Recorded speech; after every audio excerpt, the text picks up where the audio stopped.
Obedecendo às recomendações de Tiago, Paulo de Tarso hospedou-se em casa de Minasson, antes de qualquer entendimento com a igreja. O apóstolo Galileu prometeu visitá-lo na mesma noite. Pressentindo acontecimentos de importância naquela fase de sua existência, o ex-rabino aproveitou o dia traçando planos de trabalho para os discípulos mais diretos. À noite, quando o espesso manto de sombras envolvia a cidade, Tiago apareceu cumprimentando o companheiro em atitude muito humilde. Também ele estava envelhecido, exausto, doente. O convertido de Damasco, ao contrário de outras vezes, experimentou extrema simpatia pela sua pessoa, que parecia inteiramente modificada pelos reveses e tribulações da vida. Trocadas as primeiras impressões relativamente às viagens e feitos evangélicos, o companheiro de Simão Pedro pediu ao ex-rabino lhe marcasse lugar e hora em que pudessem falar mais intimamente. Paulo atendeu de pronto, seguindo ambos para um aposento particular. O filho de Alfeu começou explicando o motivo de suas graves apreensões. Havia mais de um ano que os rabinos Eliaquim e Enoque deliberaram reviver os processos de perseguição iniciados por ele, Paulo, quando da sua movimentada gestão no Sinédrio. Alegaram que o antigo doutor incidira nos sortilégios e feitiçarias da espúria grey, comprometendo a causa do judaísmo, e não era justo continuar tolerando a situação tão somente porque o doutor Tarsense perdera a razão no caminho de Damasco.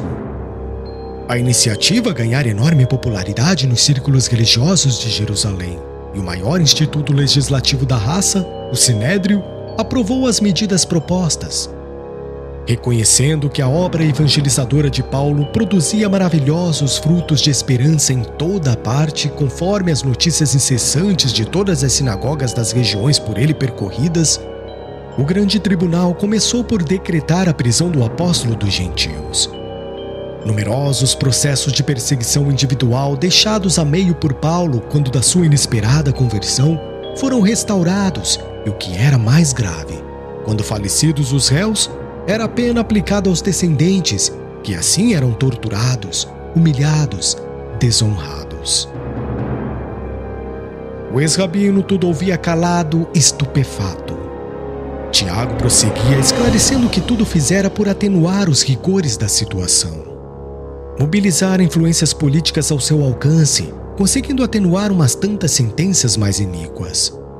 Não obstante o banimento de Pedro, procurou manter os serviços de assistência aos desvalidos, bem como a colônia de serviço fundada por inspiração do convertido de Damasco, na qual os convalescentes e desamparados encontravam um precioso ambiente de atividade remunerada e pacífica.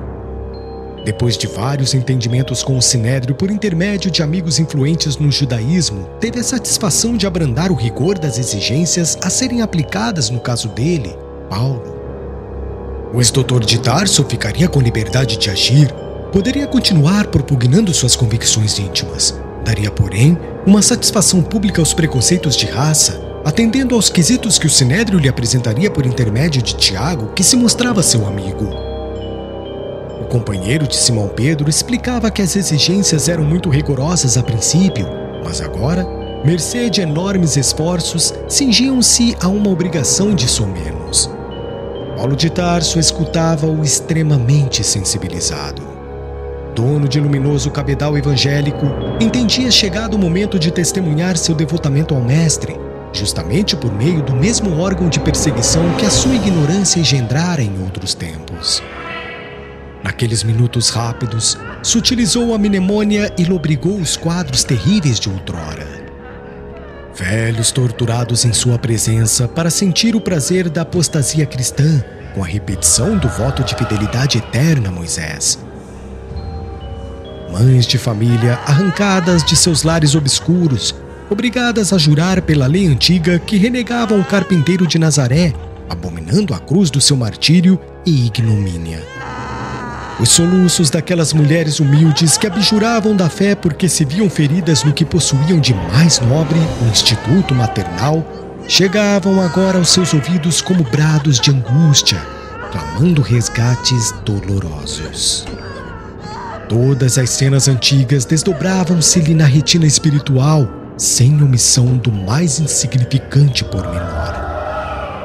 Moços robustos, arrimos de famílias numerosas que saíam mutilados do cárcere. Jovens que pediam vingança, crianças que reclamavam os pais encarcerados. Entestando as revocações encapeladas, passou ao quadro da morte horrível de Estevão com as pedradas e insultos do povo. Reviu Pedro e João abatidos e humildes à barra do tribunal como se fossem malfeitores e criminosos. Agora, ali, estava ele perante o filho de Alfeu que nunca o compreendera de forma integral, a falar-lhe em nome do passado e em nome do Cristo, como a concitá-lo ao resgate de suas derradeiras dívidas angustiosas. Paulo de Tarso sentiu que uma lágrima lhe apontava nos olhos sem chegar a cair. Que espécie de tortura lhe estaria reservada? Quais as determinações da autoridade religiosa a que Tiago se referia com evidente interesse? Quando o companheiro de Simão fez uma pausa mais longa, o ex-rabino perguntou muito comovido: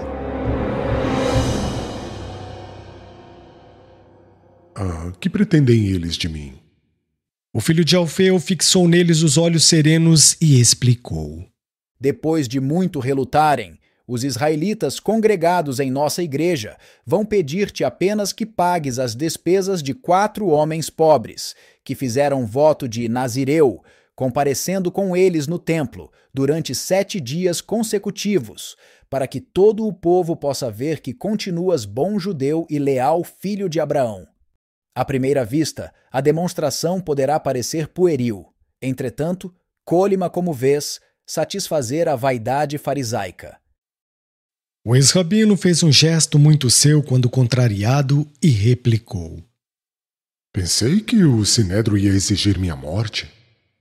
Tiago compreendeu quanto de repugnância transbordava de semelhante observação e objetou: Bem sei que isso te repugna, e contudo, insisto para que acedas, não por nós, propriamente, mas pela igreja e pelos que de futuro nos hajam de secundar.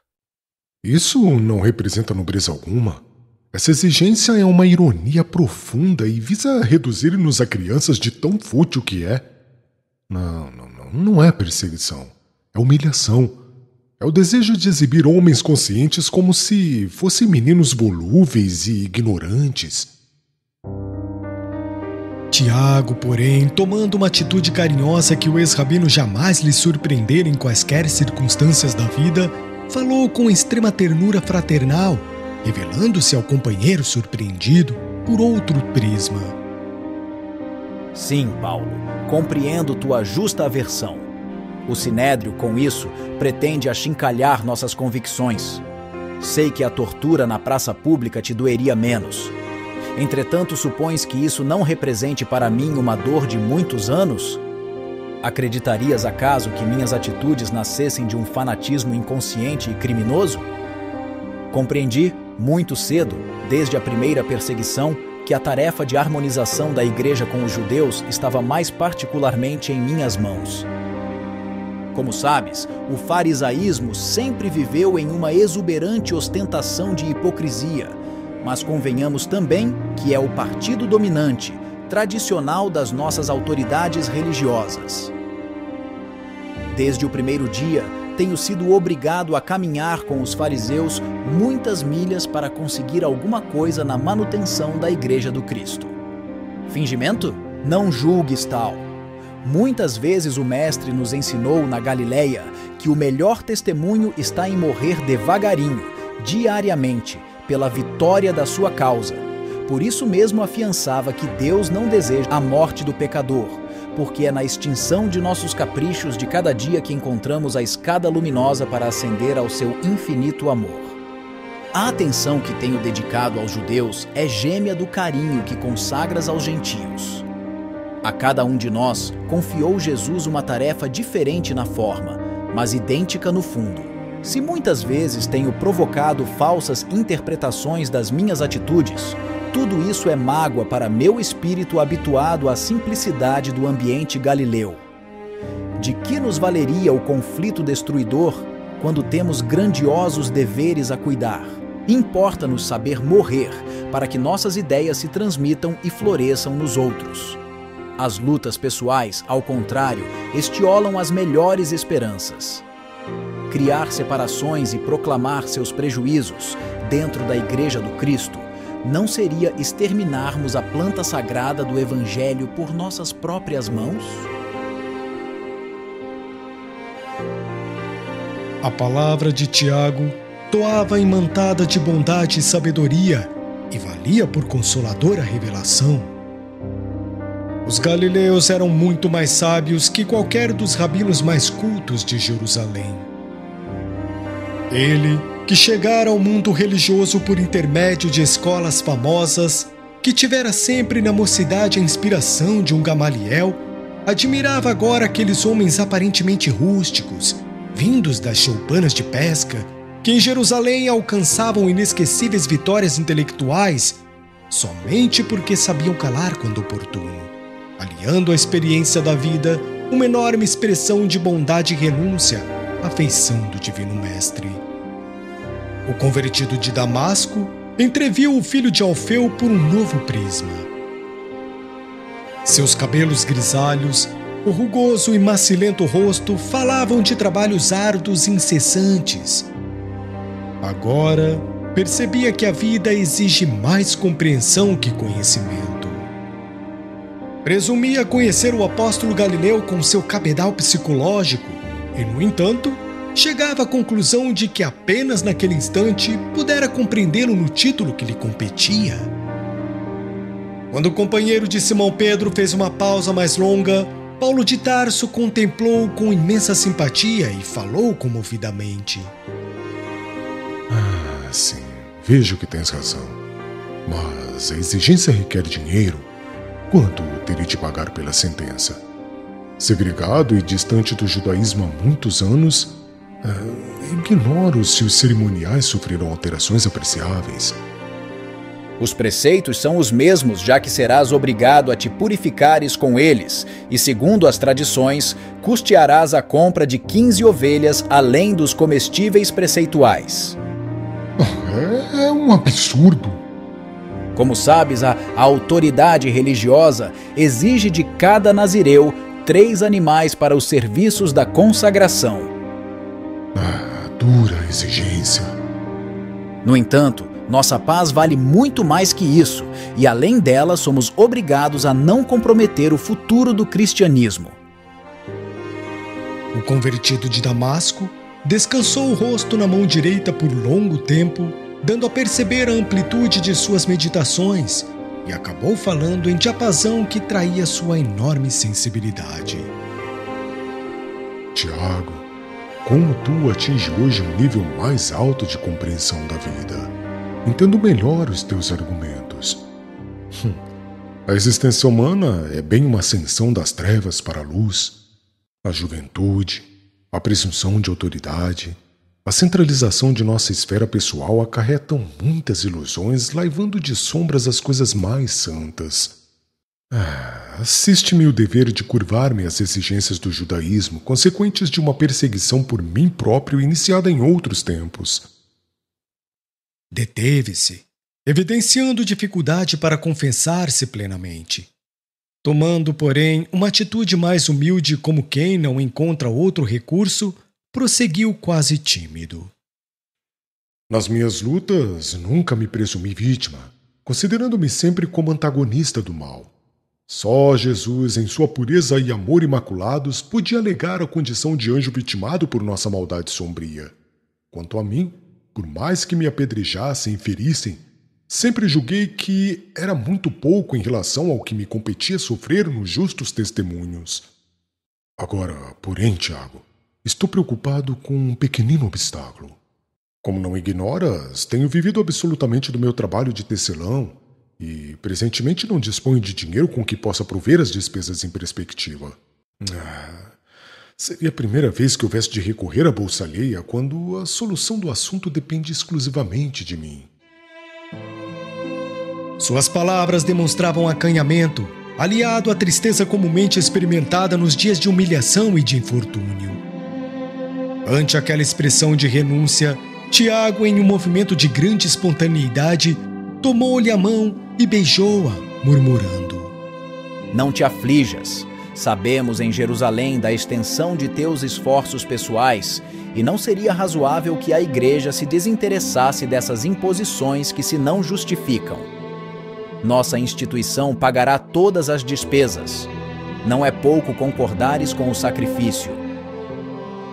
Conversaram ainda longo tempo com relação aos problemas interessantes à propaganda evangélica e no dia seguinte, Paulo e os companheiros compareceram à igreja de Jerusalém recebidos por Tiago, acompanhado de todos os anciãos judeus, simpatizantes do Cristo e seguidores de Moisés, congregados para ouvi-lo.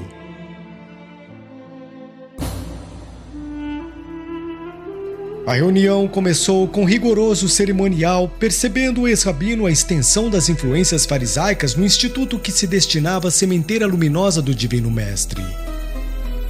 Seus companheiros, acostumados à independência do Evangelho, não conseguiam ocultar a surpresa, mas, com um gesto, o convertido de Damasco fez que todos permanecessem silenciosos. Convidado a explicar-se, o ex-rabino leu um longo relatório de suas atividades com os gentios, havendo-se com muita ponderação e inexcedível prudência. Os judeus que, contudo, pareciam definitivamente instalados na igreja, mantendo as velhas atitudes dos mestres de Israel pelo seu vogal Cainã, formularam ao ex-doutor conselhos e censuras. Alegaram que também eram cristãos, mas, rigorosos observadores da lei antiga, que Paulo não deveria trabalhar contra a circuncisão e lhe cumpria dar ampla satisfação de seus atos. Com profunda admiração dos companheiros, o ex-rabino mantinha-se calado, recebendo as subjurgatórias e repreensões com imprevista serenidade. Por fim, Cainã fez a proposta a que Tiago se referira na véspera. A fim de satisfazer a exigência do Sinédrio, o tecelão de Tarso deveria purificar-se no templo com 4 judeus paupérrimos que haviam feito voto de nazireus, ficando o apóstolo dos gentios obrigado a custear todas as despesas.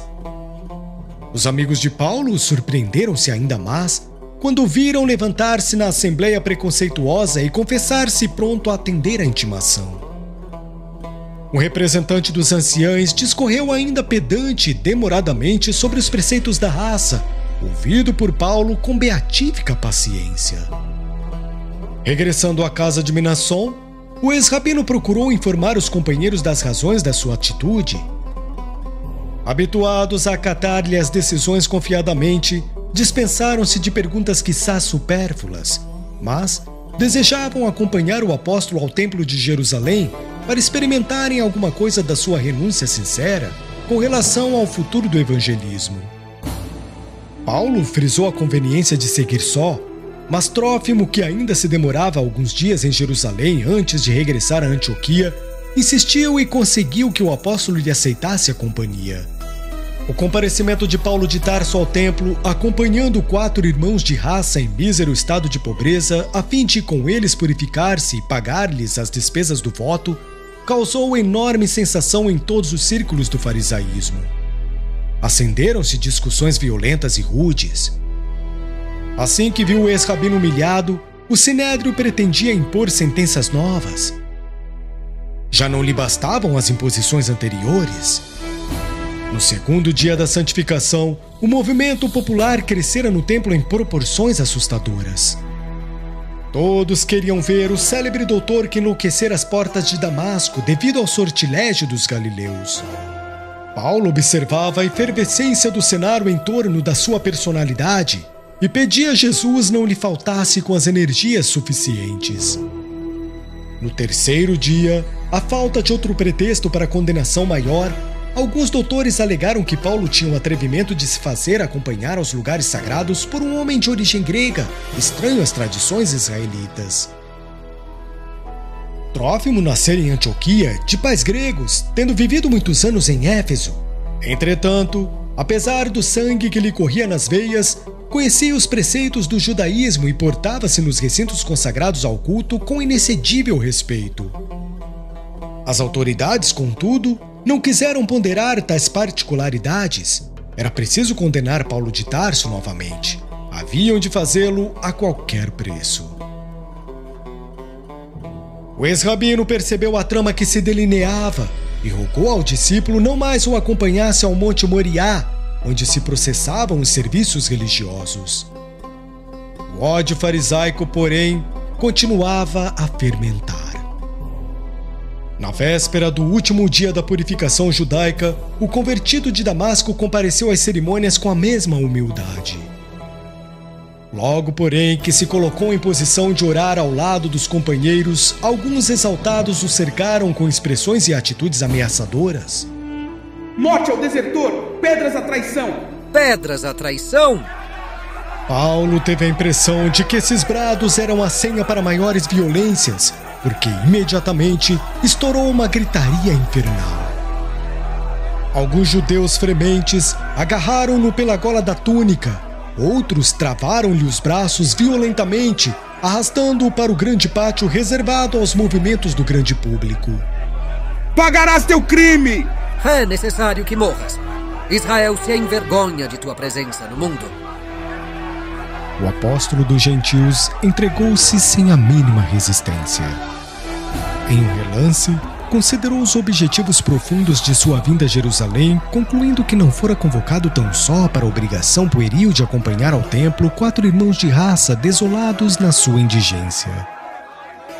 Cumpria-lhe afirmar na cidade dos rabinos a firmeza de suas convicções. Entendia agora a sutileza das circunstâncias que o conduziam ao testemunho. Primeiramente, a reconciliação e o melhor conhecimento de um companheiro como Tiago, obedecendo a uma determinação que lhe parecera quase infantil. Em seguida, o grande ensejo de provar a fé e a consagração de sua alma a Jesus Cristo. Com enorme surpresa, tomado de profundas e dolorosas reminiscências, notou que os israelitas exaltados deixavam-no à mercê da multidão furiosa, justamente no pátio onde Estevão havia sido apedrejado 20 anos atrás. Alguns populares desvairados arrebataram-no à força, prendendo-o ao tronco dos suplícios. Engolfado nas suas lembranças, o grande apóstolo mal sentia os bofetões que lhe aplicavam. Rápido, arregimentou as mais singulares reflexões. Em Jerusalém, o mestre divino padecera os martírios mais dolorosos. Ali mesmo, o generoso Gesiel se imolara por amor ao evangelho sob os golpes e chufas da população. Sentiu-se então envergonhado pelo suplício infligido ao irmão de Abigail, oriundo de suas próprias iniciativas. Somente agora, atado ao poste do sacrifício, compreendia a extensão do sofrimento que o fanatismo e a ignorância causavam ao mundo. E refletiu. O Mestre é o Salvador dos homens, e aqui padeceu pela redenção das criaturas. Estevão era seu discípulo, devotado e amoroso, e aqui experimentou igualmente os suplícios da morte. Jesus era o Filho de Deus, Gesiel era seu apóstolo. E ele? Não estava ali o passado a reclamar resgates dolorosos? Não seria justo padecer muito pelo muito que martirizara os outros? Era razoável que sentisse alegria naqueles instantes amargos, não só por tomar a cruz e seguir o Mestre bem-amado, como por ter tido o ensejo de sofrer o que Gesiel havia experimentado com grande amargura. Essas reflexões proporcionavam-lhe algum consolo. A consciência sentia-se mais leve, e a dar o testemunho da fé em Jerusalém, onde se encontrara o irmão de Abigail, e depois da morte, podia aproximar-se do seu coração generoso, falando-lhe com o júbilo dos seus próprios sacrifícios. Pedir-lhe-ia perdão e exaltaria a bondade de Deus que o conduziria ao mesmo lugar para os resgates justos. Alongando o olhar, entreviu a pequena porta de acesso ao pequeno aposento onde estivera com a noiva amada e o irmão prestes a desprender-se do mundo nas agonias extremas. Parecia ouvir ainda as derradeiras palavras de Estevão misturadas de bondade e perdão. Mal não saíra de suas reminiscências quando a primeira pedrada o despertou para escutar o vozerio do povo. O grande pátio estava repleto de israelitas sanhudos. Objurgatórias sarcásticas cortavam os ares. O espetáculo era o mesmo do dia em que Estevão partira da terra.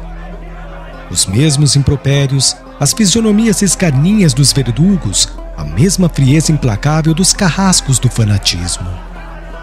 O próprio Paulo não se furtava à admiração ao verificar as coincidências singulares. As primeiras pedradas acertaram-lhe no peito e nos braços, ferindo-o com violência.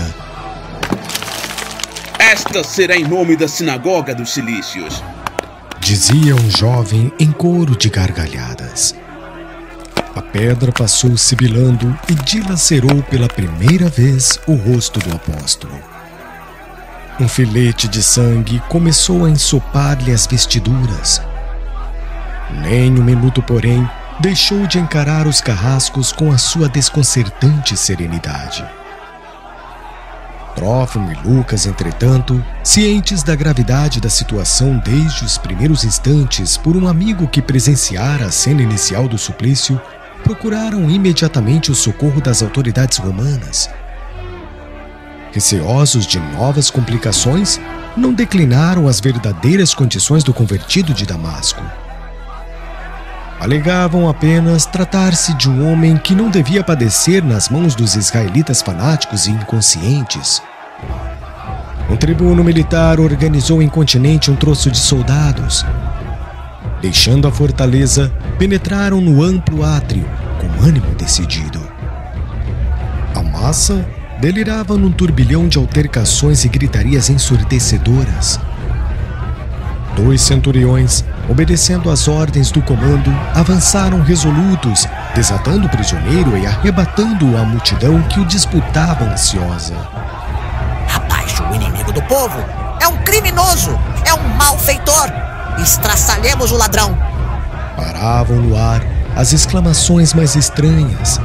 Não encontrando rabinos de responsabilidade para os esclarecimentos imprescindíveis, o tribuno romano mandou que o acusado fosse algemado. O militar estava convencido de que se tratava de perigoso malfeitor que, de há muito, se transformara em terrível pesadelo dos habitantes da província. Não encontrava outra explicação para justificar tanto ódio. O peito contuso, ferido no rosto e nos braços, o apóstolo seguiu para a Torre Antônia, escoltado pelos prepostos de César, enquanto a multidão encaldava o pequeno cortejo, bradando sem cessar. Morra! Morra! Morra! Ia penetrar o primeiro pátio da grande fortaleza romana, quando Paulo, compreendendo afinal que não fora a Jerusalém tão só para acompanhar 4 nazireus paupérrimos ao Monte Moriá, e sim para dar um testemunho mais eloquente do Evangelho, interrogou o tribuno com humildade. Permites, porventura, que vos diga alguma coisa? Percebendo-lhe as maneiras distintas, a nobre inflexão da palavra em puro grego, o chefe da corte replicou muito admirado. Não és tu o bandido egípcio que há algum tempo organizou a malta de ladrões que devastam estas paragens? Não sou ladrão. Sou o cidadão de Tarso e rogo-vos permissão para falar ao povo. Respondeu Paulo, parecendo uma figura estranha, em vista do sangue que lhe cobria o rosto e a túnica singela. O militar romano ficou boquiaberto com tamanha distinção de gestos e não teve outro recurso senão ceder, embora hesitante. Sentindo-se em um dos seus grandes momentos de testemunho, Paulo de Tarso subiu alguns degraus da escadaria enorme e começou a falar em hebraico, impressionando a multidão com a profunda serenidade e elegância do discurso. Começou explicando suas primeiras lutas, seus remorsos por haver perseguido os discípulos do Mestre Divino. Historiou a viagem a Damasco, a infinita bondade de Jesus que lhe permitira a visão gloriosa, dirigindo-lhe palavras de advertência e perdão. Rico das reminiscências de Estevão, falou do erro que havia cometido em consentir na sua morte. Ouvindo-lhe a palavra cinzelada de misteriosa beleza, Cláudio Lícias, tribuno romano que efetuara a prisão, experimentou sensações indefiníveis.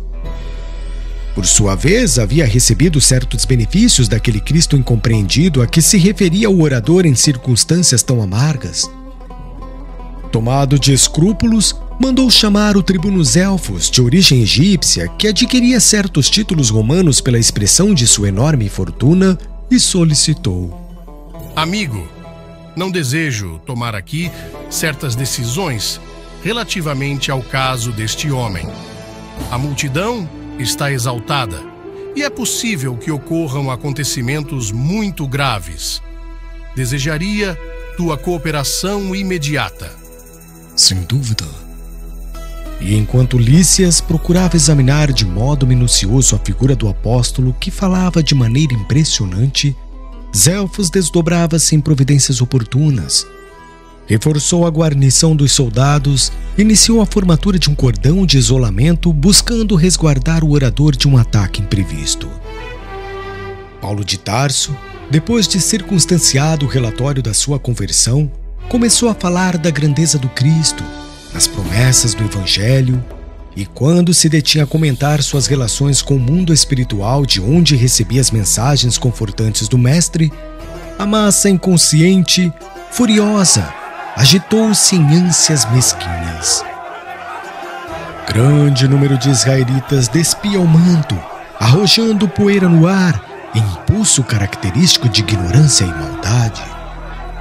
O momento era gravíssimo. Os mais exaltados tentaram romper o cordão dos guardas para trucidar o prisioneiro. A ação de Zelfos foi rápida. Mandou recolher o apóstolo ao interior da Torre Antônia. E enquanto Cláudio Lísias se recolhia à residência a fim de meditar um pouco na sublimidade dos conceitos ouvidos, o companheiro de milícia tomava providências enérgicas para dispersar a multidão. Não eram poucos os que teimavam em vociferar na via pública, mas o chefe militar mandou dispersar os recalcitrantes à pata de cavalos.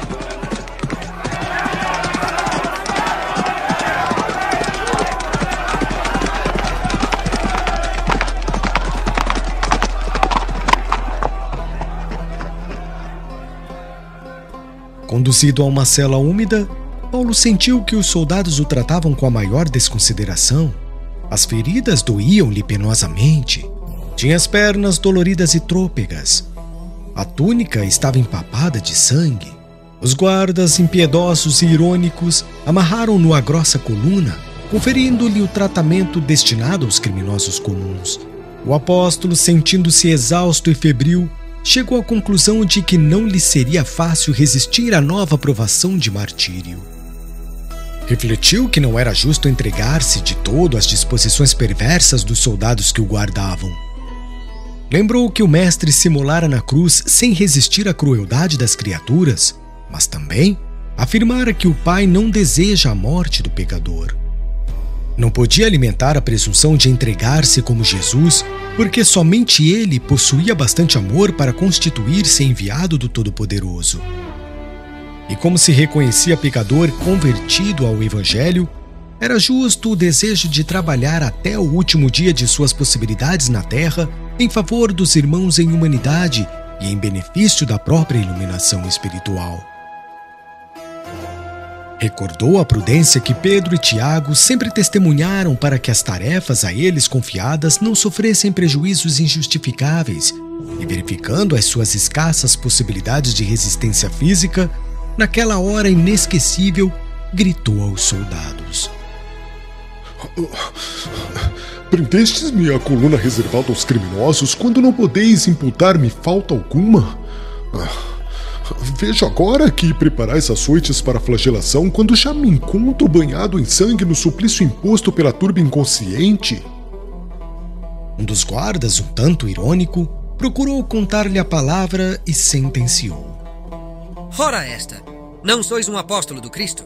Consta que teu mestre morreu na cruz caladinho e por fim ainda pediu perdão para os algozes, alegando que ignoravam o que faziam. Os companheiros do engraçado romperam em gargalhadas estrídulas.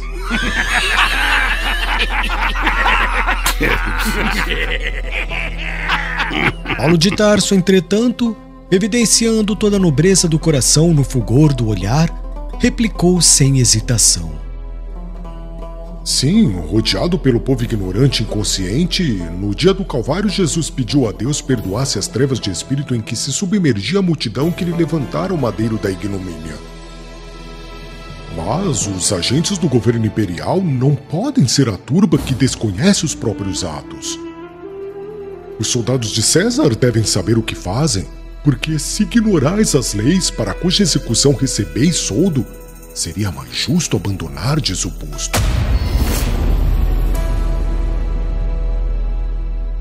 Os guardas ficaram imóveis, tomados de assombro. Paulo, entretanto, continuou em voz firme. Quanto a mim, pergunto-vos, será lícito açoitardes um cidadão romano antes de condenado? O centurião que presidia os serviços da flagelação suspendeu os primeiros dispositivos. Zelfos foi chamado com espanto. Ciente do ocorrido, o tribuno interrogou o apóstolo, sumamente admirado. Dize-me, és de fato romano? Sim. Ante a firmeza da resposta, Zelfos achou razoável modificar o tratamento do prisioneiro. Receoso de complicações, ordenou que o ex-rabino fosse retirado do tronco, permitindo-lhe ficar à vontade no acanhado âmbito da cela. Somente então, Paulo de Tarso conseguiu algum repouso em um leito duro, recebendo uma bilha de água trazida com mais respeito e consideração. Saciou a sede intensa e dormiu, apesar das feridas sangrentas e dolorosas. Zelfos, contudo, não estava tranquilo. Desconhecia por completo a condição do acusado. Temendo complicações prejudiciais para sua posição, aliás, invejável do ponto de vista político, procurou avistar-se com o tribuno Cláudio Lísias. Esclarecendo o motivo de sua preocupação, o outro murmurou: Isso me surpreende, porque a mim afirmou que era judeu, natural de Tarso da Cilícia. Zelfos explicou então que tinha dificuldade para discernir a causa, concluindo: Pelo que dizes, ele parece-me antes um mentiroso vulgar. Isso não. Naturalmente possuirá títulos de cidadania do Império e agiu por motivos que não estamos habilitados a apreciar. Percebendo que o amigo se irritava intimamente com as suas primeiras alegações, Zelfos apressou-se a corrigir. Teus conceitos são justos. Tenho de emiti-los em consciência, porque esse homem, desconhecido para nós ambos, falou de problemas muito sérios. Zelfos pensou um instante e ponderou. Considerando tudo isso, proponho seja apresentado amanhã ao Sinédrio. Julgo que somente assim poderemos encontrar uma fórmula capaz de resolver o assunto. Cláudio Lísias recebeu o alvitre com displicência. No íntimo, sentia-se mais propenso a patronear a defesa do apóstolo. Sua palavra inflamada de fé impressionava-o vivamente. Em breves, rápidos momentos de meditação, analisou todos os lances pró e contra uma atuação dessa natureza. Subtrair o acusado à perseguição dos mais exaltados era uma ação justa, mas disputar com o Sinédrio era uma atitude que reclamava mais prudência. Conhecia os judeus muito de perto e por mais de uma vez experimentara o grau de suas paixões e caprichos. Compreendendo igualmente que não deveria despertar qualquer suspeita do colega com relação às suas crenças religiosas, fez um gesto afirmativo e declarou: Concordo com o alvitre. Amanhã entregá-lo-emos aos juízes competentes em matéria de fé. Poderás deixar isso a meu cargo, porque o prisioneiro será acompanhado de escolta que o garanta contra qualquer violência. E assim foi.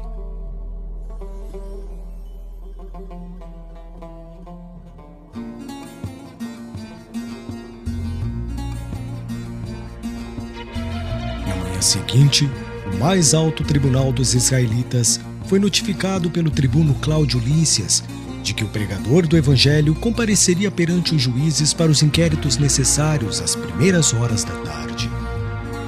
As autoridades do Sinédrio experimentaram enorme regozijo. Iam, enfim, rever o desertor da lei face a face.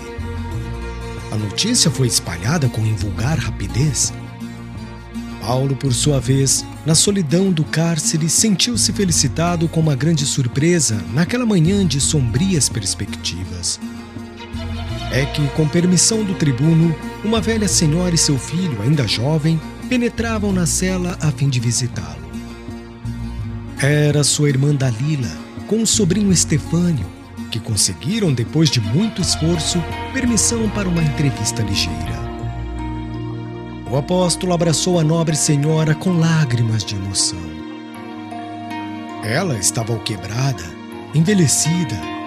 O jovem Estefânio tomou as mãos do tio e beijou-as com veneração e ternura.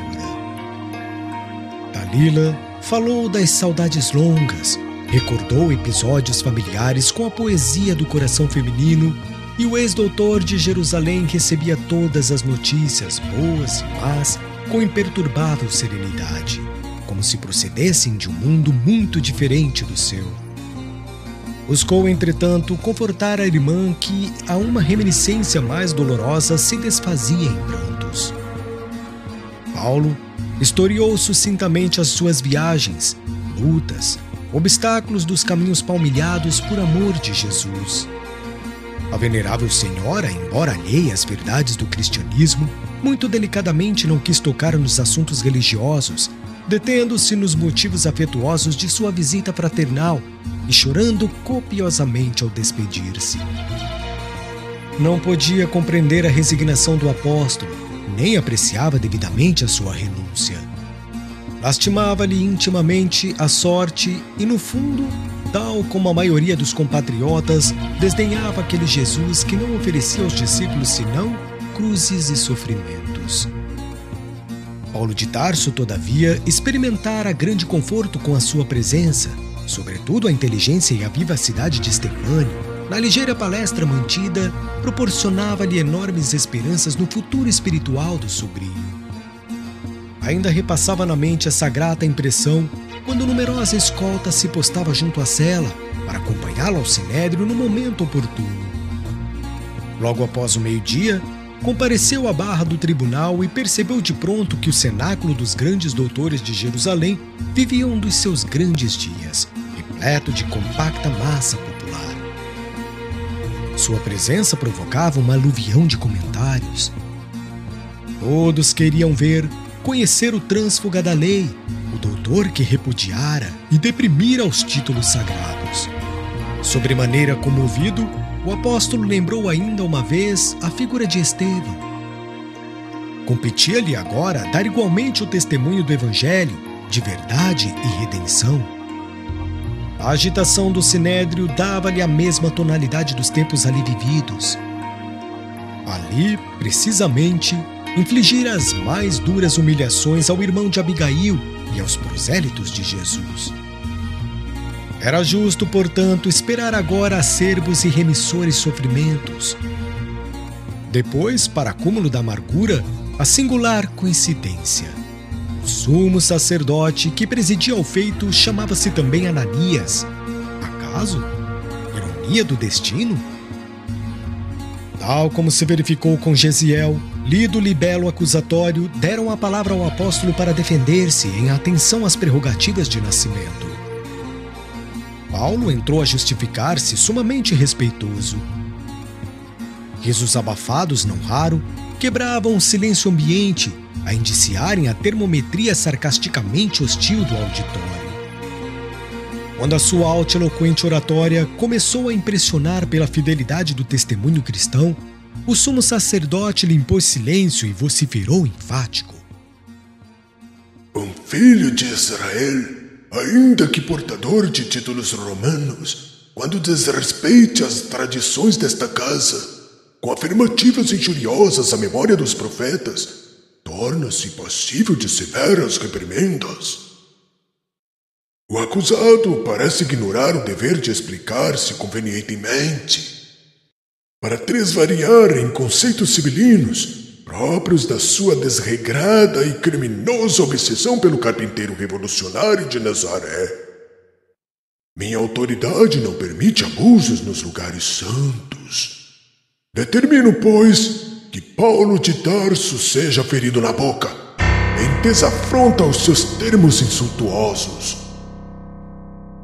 O apóstolo endereçou-lhe um olhar de serenidade indivisível e replicou: Sacerdote, vigiai o coração para não incidirdes em repressões injustas. Os homens, como vós, são como as paredes branqueadas dos sepulcros, mas não deveis ignorar que também sereis ferido pela justiça de Deus. Conheço de sobra as leis de que vos tornastes executor. Se aqui permaneceis para julgar, como e por que mandais ferir? Antes, porém, que pudesse prosseguir, um pequeno grupo de prepostos de Ananias avançou com açoites minúsculos, ferindo-o nos lábios. Ousas injuriar o sumo sacerdote, pagarás os insultos. As lambadas riscavam o rosto rugoso e venerando do ex-rabino sob os aplausos gerais. Vozes irônicas elevavam-se incessantes do seio da turba refécia. Uns pediam mais rigor, outros estentóricos reclamavam o apedrejamento. A serenidade do apóstolo dava pleno testemunho e mais acirrava os ânimos impulsivos e criminosos. Destacaram-se certos grupos de israelitas mais suezes e, cooperando com os verdugos, cuspiram-lhe o rosto. Generalizou-se o tumulto. Paulo tentou falar, explicar-se mais detalhadamente, mas a confusão era tal que nada se ouvia e ninguém se entendia. Irmãos, em nome de Jesus, venham-nos falar aqui pacificamente, na tentativa de entender-vos. O sumo sacerdote permitia desordem deliberadamente. Os elementos principais do sinédrio desejavam exterminar o ex-doutor a qualquer preço. O tribunal só se prestara ao julgamento de entremês porque havia percebido o interesse pessoal de Cláudio Lísias pelo prisioneiro. Não fora isso, Paulo de Tarso teria sido assassinado em Jerusalém para satisfazer aos sentimentos odiosos dos inimigos gratuitos da sua abençoada tarefa apostólica. Solicitado pelo tribuno presente à reunião memorável, Ananias conseguiu restabelecer a calma no ambiente. Depois de apelos desesperados, a assembleia emudeceu expectante. Paulo tinha o rosto a sangrar, a túnica em frangalhos, mas, com surpresa e pasmos gerais, revelava no olhar, ao contrário de outros tempos, em circunstâncias dessa natureza, grande tranquilidade fraternal, dando a entender que compreendia e perdoava os agravos da ignorância. Supondo-se em posição vantajosa, o sumo sacerdote acentuou em tom arrogante: Ras, devias morrer como teu mestre numa cruz desprezível. Desertor das tradições sagradas da pátria e blasfemo criminoso, não te bastam por justo castigo os sofrimentos que começas a experimentar entre os filhos legítimos de Israel. O apóstolo, no entanto, longe de acovardar-se, replicou tranquilamente: Juízo apressado, vosso. Não mereço a cruz do Redentor porque a sua auréola é gloriosa demais para mim. Entretanto, os martírios todos do mundo seriam justos aplicados ao pecador que sou. Temeis o sofrimento porque não conheceis a vida eterna. Considerais as provações como quem nada vê além destes efêmeros dias da existência humana. A política mesquinha vos distanciou o espírito das visões sagradas dos profetas. Os cristãos, sabei-o, conhecem outra vida espiritual. Suas esperanças não repousam em triunfos mendazes que vão apodrecer com o corpo no sepulcro. A vida não é isto que vemos na banalidade de todos os dias terrestres. É antes a afirmação de mortalidade gloriosas com Jesus Cristo. A palavra do orador parecia magnetizar agora a assembleia em peso. O próprio Ananias, não obstante a cólera surda, sentia-se incapaz de qualquer reação, como se algo de misterioso o compelisse a ouvir até o fim. Imperturbável em sua serenidade, Paulo de Tarso prosseguiu: Continuai a ferir-me, escarrai-me na face, açoitai-me, Esse martirológio me exalta para uma esperança superior, porque já criei no meu íntimo um santuário intangível às vossas mãos, e onde Jesus há de reinar para sempre. Que desejais com as vossas arruaças e perseguições?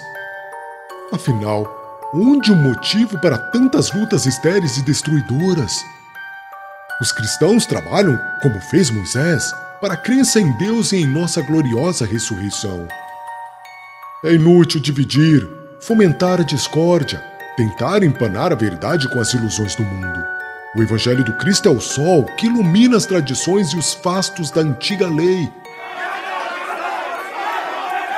Nesse ínterim, não obstante a estupefação de muitos, estabeleceu-se nova balbúrdia.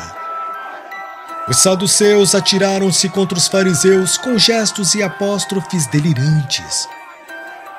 Em vão, o sumo sacerdote procurava acalmar os ânimos. Um grupo mais exaltado tentava aproximar-se do ex-rabino disposto a estrangulá-lo. Foi aí que Cláudio Lícias, apelando para os soldados, fez-se ouvir na assembleia ameaçando os contendores. Surpreendidos com o fato insólito, porquanto os romanos jamais procuravam interferir em assuntos religiosos da raça, os trêfegos israelitas submeteram-se imediatamente. O tribuno dirigiu-se então a Ananias e reclamou o encerramento dos trabalhos, declarando que o prisioneiro voltaria ao cárcere da Torre Antônia, até que os judeus resolvessem ventilar o caso com mais critério e serenidade. As autoridades do Sinédrio não disfarçaram seu enorme espanto, mas, como o governador da província continuava em Cesareia, não seria razoável desatender ao seu preposto em Jerusalém. Antes que se verificassem novos tumultos, Ananias declarou que o julgamento de Paulo de Tarso, consoante a ordem recebida, prosseguiria na próxima sessão do tribunal, a realizar-se daí a 3 dias. Os guardas retiraram o prisioneiro com grande cautela, enquanto os israelitas mais eminentes buscaram conter os protestos isolados dos que acusavam Cláudio Lícias de parcial e simpatizante do novo credo. Reconduzido à cela silenciosa, Paulo pôde respirar e refazer o ânimo para enfrentar a situação. Experimentando justa simpatia por aquele homem valoroso e sincero, o tribuno tomou novas providências a seu favor. O ex-doutor da lei estava mais satisfeito e aliviado. Teve um guarda para atendê-lo em qualquer necessidade, recebeu água em abundância, remédio, alimentos e a visita dos amigos mais íntimos. Essas mostras de apreço muito o comoviam. Espiritualmente sentia-se até mais confortado. Doía-lhe, porém, o corpo ferido e fisicamente estava exausto. Depois de palestrar alguns minutos conforme a permissão recebida com Lucas e Timóteo, sentiu que certas preocupações dolorosas lhe amarguravam o coração. Seria justo pensar em uma viagem a Roma quando seu estado era assim precário? Resistiria por muito tempo às tremendas perseguições iniciadas em Jerusalém? Contudo, as vozes do mundo superior haviam-lhe prometido essa viagem à capital do império. Não deveria duvidar das promessas feitas em nome do Cristo. Certa fadiga, aliada à grande amargura, começava a infirmar-lhe as esperanças sempre ativas. Caindo, porém, numa espécie de modorra, percebeu, como de outras vezes, que uma viva claridade inundava o cubículo, ao mesmo tempo em que suavíssima voz lhe sussurrava: regozija-te pelas dores que resgatam e iluminam a consciência. Ainda que os sofrimentos se multipliquem, renova os júbilos divinos da esperança. Guarda o teu bom ânimo, porque assim como testificaste de mim em Jerusalém, importa que o faças também em Roma.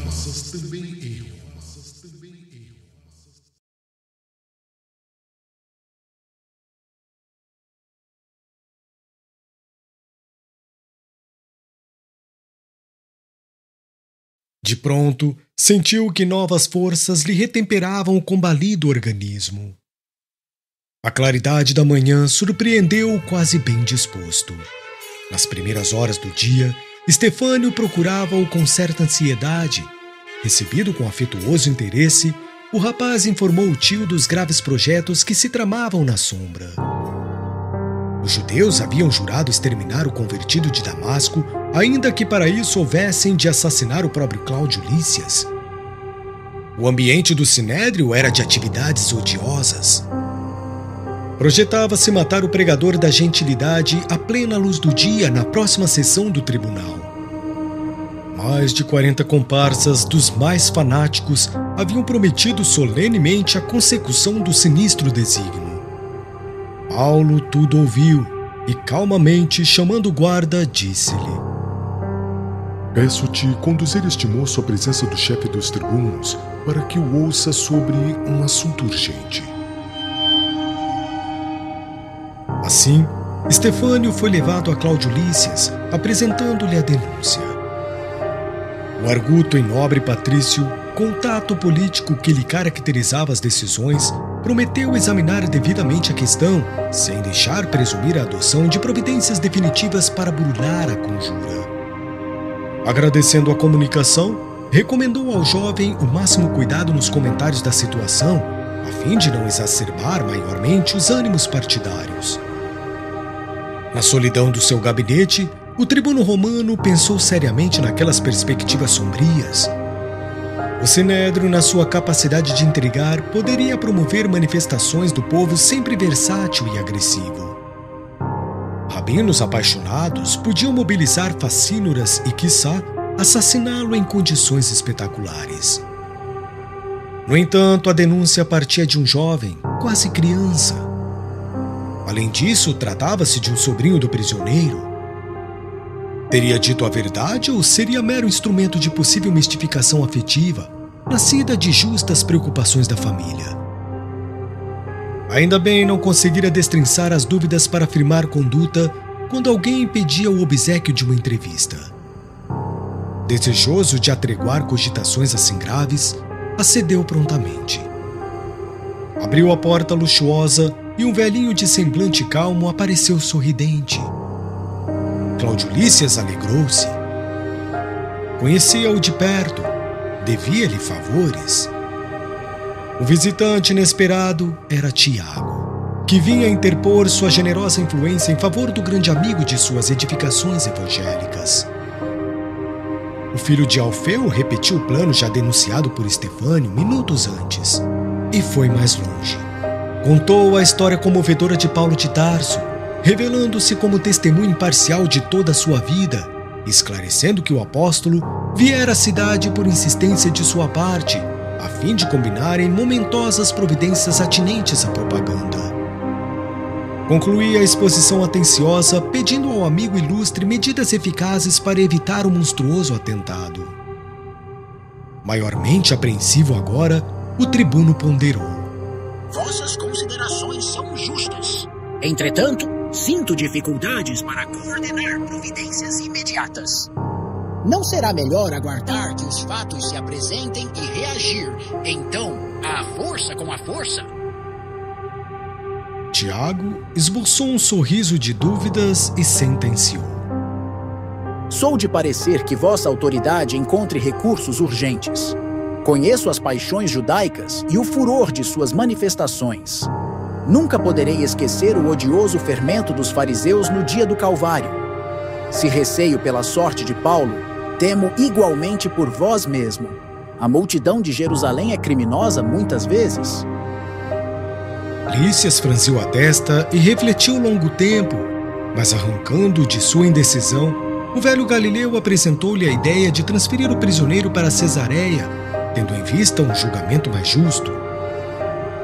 A medida teria a virtude de subtrair o apóstolo do ambiente irritado de Jerusalém e faria abortar de início o plano de homicídio. Além disso, o tribuno permaneceria a salvo de suspeitas injustas, mantendo íntegras as tradições de respeito acerca do seu nome por parte dos judeus malevolentes e ingratos. O feito seria conhecido apenas dos mais íntimos e o patrício designaria uma escolta de soldados corajosos para acompanhar o prisioneiro, devendo sair de Jerusalém depois da meia-noite. Cláudio Lísias considerou a excelência das sugestões e prometeu pô-las em prática nessa mesma noite. Logo que Tiago se despediu, o romano chamou 2 auxiliares de confiança e deu as primeiras ordens para a formação da escolta forte, de 130 soldados, 200 arqueiros e 70 cavaleiros, sob cuja proteção Paulo de Tarso haveria de comparecer perante o governador Félix, no grande porto palestinense. Os prepostos, atendendo às instruções recebidas, reservaram para o prisioneiro uma das melhores montarias. Alta noite, Paulo de Tarso foi chamado com grande surpresa. Cláudio Lísias explicou-lhe em poucas palavras o objetivo de sua decisão e a extensa caravana partiu em silêncio rumo a Cesareia. Dado o caráter secreto das providências tomadas, a viagem correu sem incidentes dignos de menção. Apenas muitas horas depois, partiram da Torre Antônia os respectivos informes, convencendo-se os judeus com grande desapontamento da inutilidade de quaisquer represálias. Em Cesareia, o governador recebeu a expedição com enorme espanto.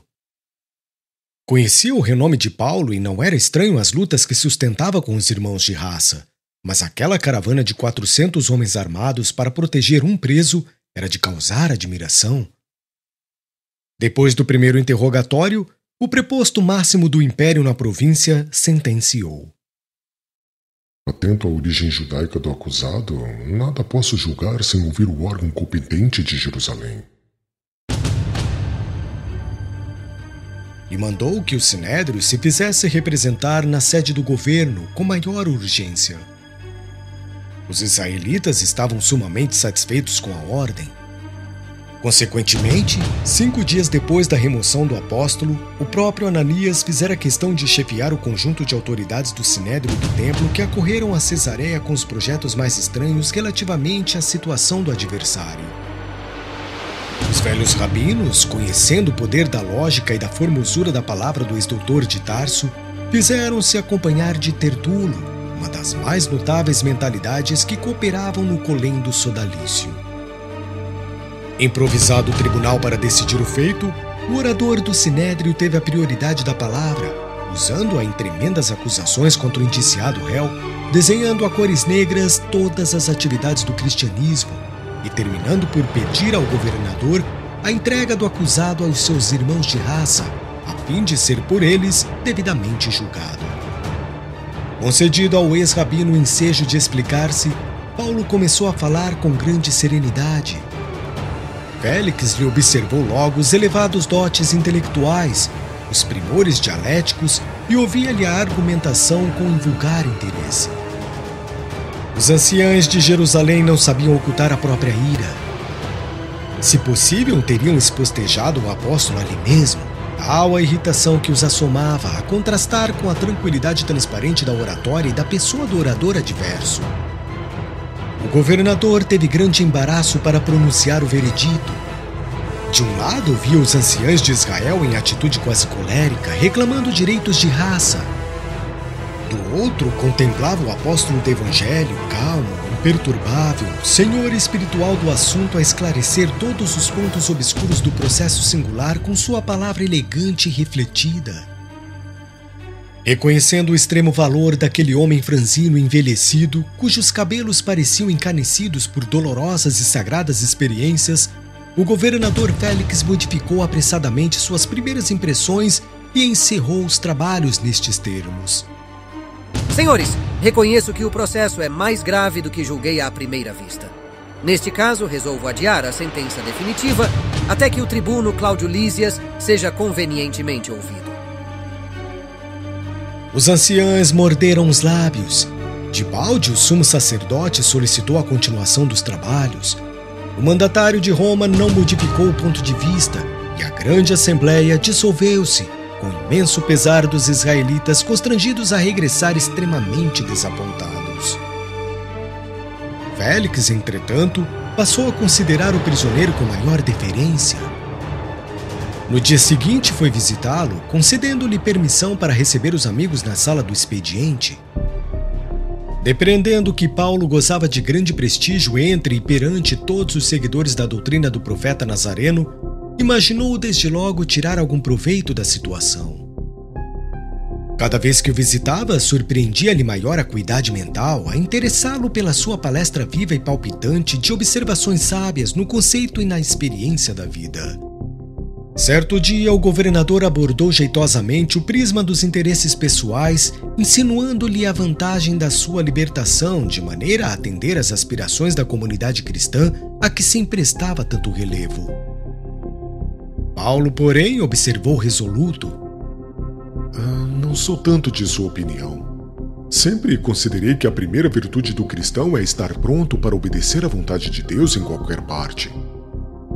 Certo, não estou detido à revelia de sua assistência e proteção, e desta forma acredito que Jesus julga melhor conservar-me prisioneiro nos dias que correm. Servi-lo-ei, pois, como se estivesse em plena liberdade de corpo. Entretanto, vossa independência não seria coisa muito difícil. Como assim? Não tendes amigos ricos e influentes em todos os recantos provinciais? Que desejas dizer com isso? Creio que se conseguisseis o dinheiro suficiente para atender aos interesses pessoais de quantos hajam de funcionar no processo, estaríeis completamente livre da ação da justiça dentro de poucos dias. Paulo compreendeu as insinuações malveladas e nobremente revidou.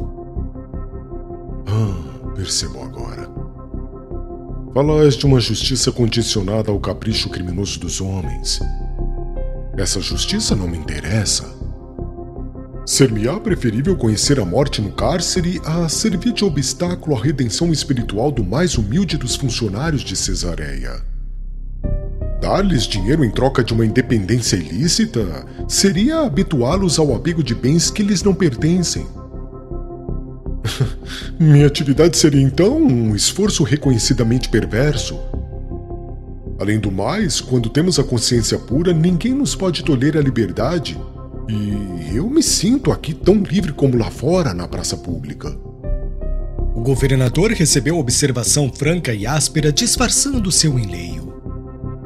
A lição humilhava-o duramente, e desde então desinteressou-se da causa. Já havia, porém, comentado entre os amigos mais íntimos a privilegiada inteligência do prisioneiro de Cesareia. E daí a dias, sua jovem esposa, Drusila, manifestava-lhe o desejo de conhecer e ouvir o apóstolo. A seu mau grado, não podendo esquivar-se, acabou por levá-la à presença do ex-rabino. Judia de origem, Drusila não se contentou, qual fizera o marido, com simples indagações superficiais.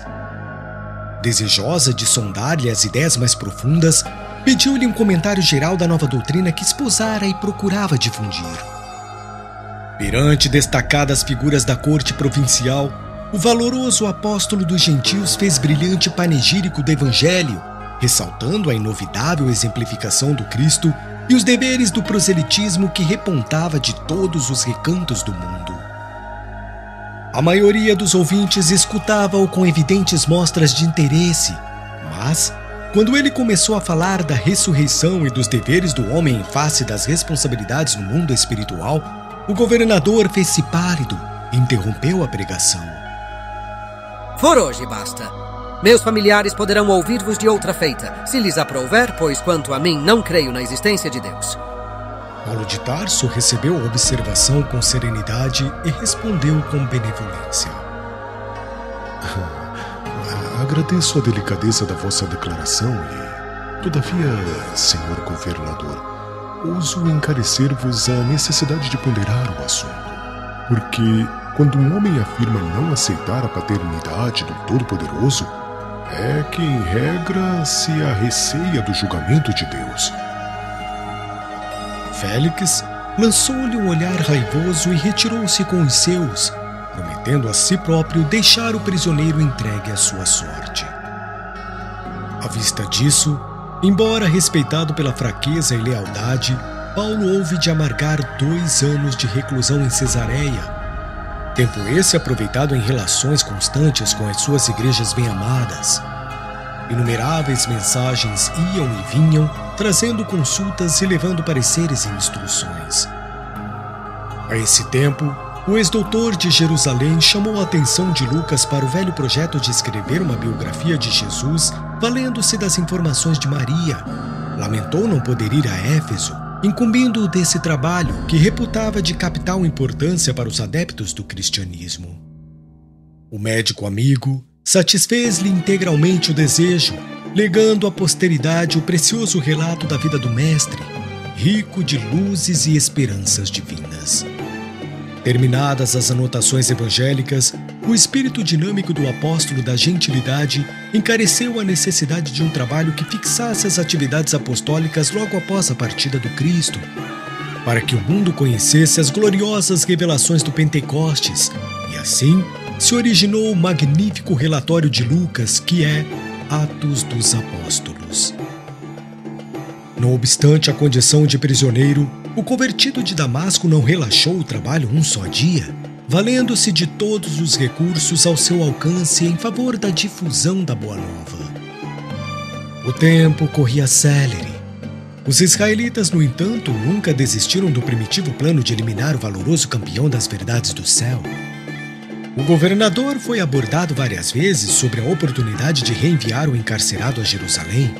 Entretanto, ao lembrar-se de Paulo, a consciência lhe vacilava. Além do que por si mesmo observara, ouvira o tribuno Cláudio Lísias, que lhe falara do ex-rabino com indisfarçável respeito. Mais por medo dos poderes sobrenaturais atribuídos ao apóstolo que por dedicação aos seus deveres de administrador, resistiu a todas as investidas dos judeus, mantendo-se firme no propósito de custodiar o acusado até que surgisse o ensejo de um julgamento mais ponderado. 2 anos de prisão contava a folha corrida do grande amigo dos gentios. Uma ordem imperial transferira Félix para a administração de outra província. Sem esquecer a mágoa que a fraqueza de Paulo lhe causara, fez questão de abandoná-lo à própria sorte. O novo governador, Pórcio Festo, chegou a Cesareia em meio de ruidosas manifestações populares. Jerusalém não queria esquivar-se às homenagens políticas, então logo assumir o poder, o ilustre patrício foi visitar a grande cidade dos rabinos. O Sinédrio aproveitou o ensejo para requisitar instantemente o velho inimigo de tantos anos. Um grupo de doutores da lei antiga buscou avistar-se cerimoniosamente com o generoso romano, solicitando a restituição do prisioneiro para julgamento do tribunal religioso. Festo recebeu a comissão cavalheirescamente e mostrou-se inclinado a atender, mas, prudente por índole e por dever do cargo, declarou que preferia solucionar a questão em Cesareia, onde se lhe facultava conhecer o assunto com os detalhes imprescindíveis. Para esse fim, convidara os rabinos a acompanhá-lo no seu regresso. Os israelitas exultaram de contentamento. Espalharam-se os mais sinistros projetos para a recepção do apóstolo em Jerusalém. O governador ali ficou 10 dias, mas antes que regressasse, alguém se encaminhava a Cesareia de coração oprimido e ansioso. Era Lucas, que, esforçado e solícito, propunha-se informar o prisioneiro de todas as singulares ocorrências. Paulo de Tarso ouvia-o com atenção e serenidade, mas, quando o companheiro passou a relatar os planos do Sinédrio, o amigo do gentilismo fez-se pálido. Estava definitivamente assentado que o trânsfuga seria crucificado como divino mestre no mesmo local da caveira. Havia preparativos para encenar fielmente o drama do Calvário. O acusado carregaria a cruz até lá, arrostando os sarcasmos da população, e havia até quem falasse no sacrifício de 2 ladrões para que se repetissem todos os detalhes característicos do martírio do carpinteiro. Poucas vezes o apóstolo manifestara tamanha impressão de espanto. Por fim, acrimonioso e enérgico, exclamou: Ora essa! Tenho experimentado açoites, apedrejamentos e insultos por toda parte, mas de todas as perseguições e provações, esta é a mais absurda. O próprio médico não sabia como interpretar esse conceito quando o ex-rabino prosseguiu: Temos de evitar isso por todos os meios ao nosso alcance. Como encarar essa deliberação extravagante de repetir a cena do Calvário? Qual discípulo que teria a coragem de submeter-se a essa falsa paródia com a ideia mesquinha de atingir o plano do mestre no testemunho aos homens? O Sinédrio está enganado. Não. Ninguém no mundo logrará um calvário igual ao do Cristo. Sabemos que em Roma os cristãos começam a morrer no sacrifício tomados por escravos misérrimos. Os poderes perversos do mundo desencadeiam uma tempestade de ignomínia sobre a fronte dos seguidores do Evangelho. Se eu tiver de testificar de Jesus, farei isso em Roma. Saberei morrer junto dos companheiros como um homem comum e pecador, mas não me submeterei ao papel de falso imitador do Messias prometido. Destarte, já que o processo vai ser novamente debatido pelo novo governador, apelarei para César.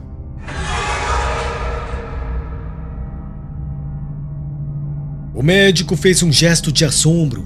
Como a maioria dos cristãos eminentes de todas as épocas, Lucas não conseguia compreender aquele gesto interpretado à primeira vista como negativa do testemunho. Entretanto, Jesus não recorreu para as altas autoridades no sacrifício da cruz, e eu receio que os discípulos não saibam interpretar tua atitude como convém. Discordo de ti. Se as comunidades cristãs não puderem compreender minha resolução, prefiro passar a seus olhos como pedante e desatento nesta hora singular de minha vida. Sou pecador e devo desprezar o elogio dos homens. Se me condenarem, não estarão em erro. Sou imperfeito e preciso testemunhar nessa condição verdadeira de minha vida. De outro modo, seria perturbar minha consciência, provocando um falso apreço humano. Muito impressionado, Lucas guardou a lição inesquecível. 3 dias depois dessa entrevista, o governador regressava à sede do governo provincial, acompanhado de numeroso séquito de israelitas dispostos a conseguir a entrega do famoso prisioneiro. Pórcio Festo, com serenidade que lhe marcava as atitudes políticas, procurou conhecer imediatamente a situação. Reviu o processo meticulosamente, inteirando-se dos títulos de cidadania romana do acusado de acordo com a legislação em vigor.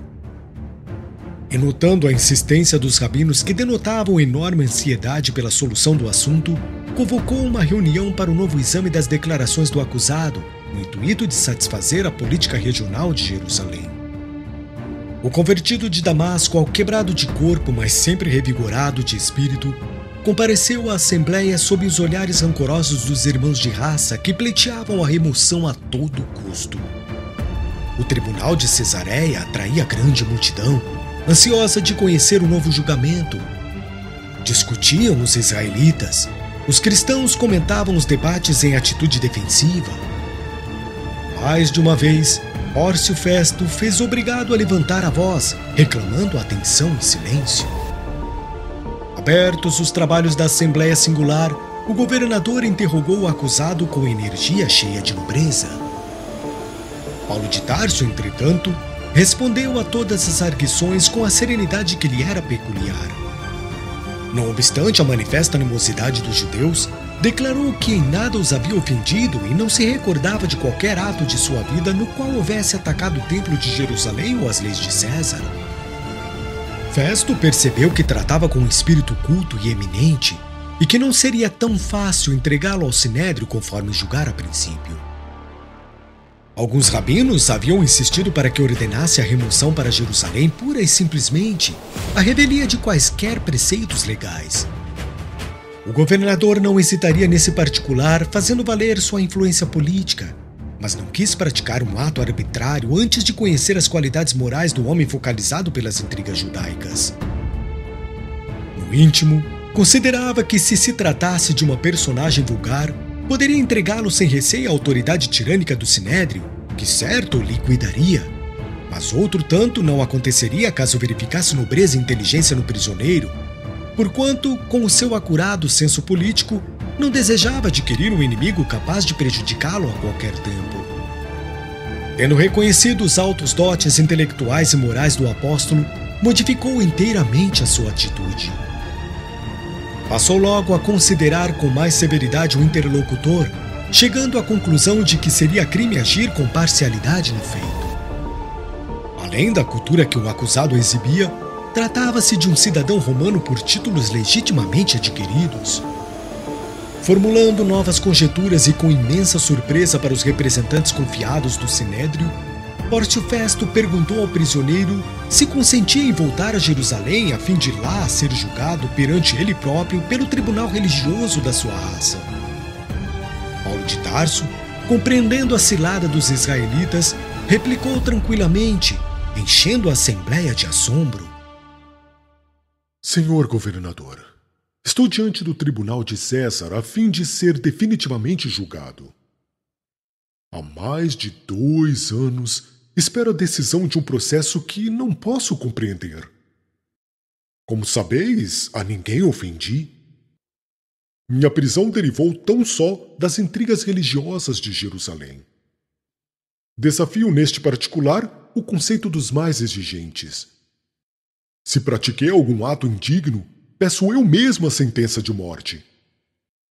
Convocado a novo julgamento, acreditei tivesseis a coragem necessária para romper com as aspirações inferiores do Sinédrio, fazendo justiça à vossa longanimidade de administrador consciencioso e reto.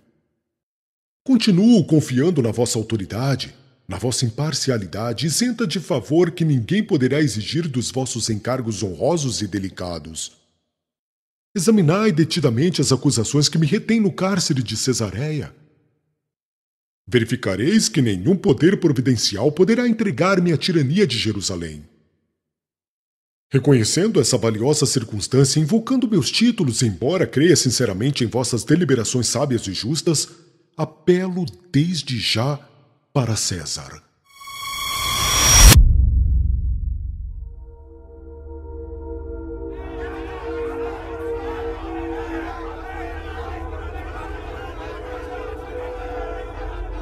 Pórcio Festo, muito pálido, engolfou-se em sérias cogitações. De sua cátedra de juiz, ensinara generosamente o caminho da vida a muitos acusados e malfeitores. Entretanto, naquela hora inovidável de sua existência, encontrava um réu que lhe falava ao coração. A resposta de Paulo valia um programa de justiça e de ordem. Com imensa dificuldade, pedia o restabelecimento da calma no recinto. Os representantes do judaísmo discutiam acaloradamente entre si. Alguns cristãos mais apressados comentavam desfavoravelmente a atitude do apóstolo, apreciando-a superficialmente, como se constituísse uma negação do testemunho. O governador reuniu à pressa o pequeno conselho dos rabinos mais influentes. Os doutores da lei antiga insistiram pela adoção de medidas mais enérgicas, no pressuposto de que Paulo se modificaria com algumas bastonadas. Entretanto, sem desprezar a oportunidade de mais uma prestigiosa lição para sua vida pública, o governador cerrou ouvidos às intrigas de Jerusalém, afirmando que de modo algum podia transgredir o cumprimento do dever naquele significativo instante de sua vida. Desculpou-se desapontado com os velhos políticos do Sinédrio e do Templo que o fixavam com olhos rancorosos e pronunciou as célebres palavras: